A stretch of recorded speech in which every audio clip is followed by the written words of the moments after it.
પ્રણામ. આપણે ગયા વિડીયોમાં જોયું ઉચ્ચાર સ્થાન. હવે પ્લુત કોને કહેવાય?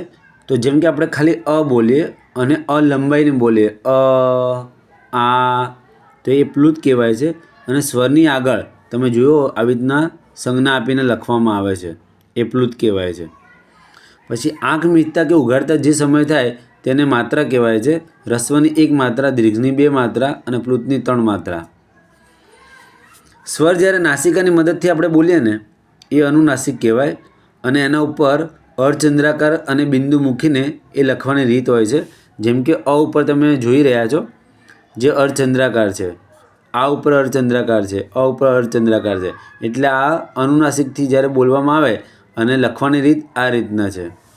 એવી રીતના વ્યંજનની અંદર પણ જેમ કે કનો અનુનાસિક ગ હતો, ચનો અનુનાસિક ય હતો, એમ યનો અનુનાસિક જ્યારે નાસિકાની મદદથી બોલવામાં આવે ત્યારે યનો અનુનાસિક આવી રીતના ય થાય છે અર્ધચંદ્રાકારની રીતે. લનો અનુનાસિક પણ એવી રીતે, વનો અનુનાસિક પણ એવી રીતે. સ્વસંજ્ઞા એટલે કે જે વર્ણો માહેમાં એકબીજાની સાથે સરખા ગણેલા છે એ બધા પરસ્પર સ્વ કહેવાય છે.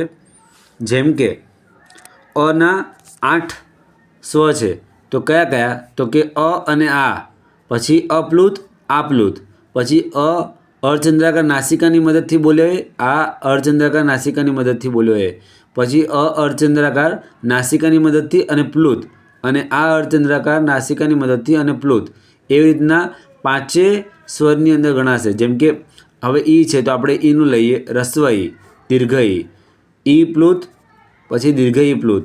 ઈ અર્ધચંદ્રાકાર નાસિકાની મદદથી બોલીએ, દીર્ઘ ઈ અર્ધચંદ્રાકારની નાસિકાની મદદથી બોલીએ, ઈ અર્ધચંદ્રાકાર પ્લુત, દીર્ઘ ઈ અર્ધચંદ્રાકાર પ્લુત.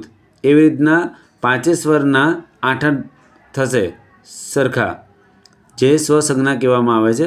એવી રીતના એના પણ એ, ઐ અને નાસિકાવાળા, તો એ લોકોના 4 થશે. પછી કના 5 જે આપણે સ્પર્શ વ્યંજન જોયા હતા, ક, ખ, ગ, ઘ, ઞ, તો એ 5 પોતાના સ્વ ગણાશે. પછી યના 2, ય અને અનુનાસિક ય, લ અનુનાસિક લ, વ અનુનાસિક વ, અને ર, સ, સ, સ અને હ છે એનો કોઈ સ્વ નથી, કોઈ સગું નથી. પ્રણામ.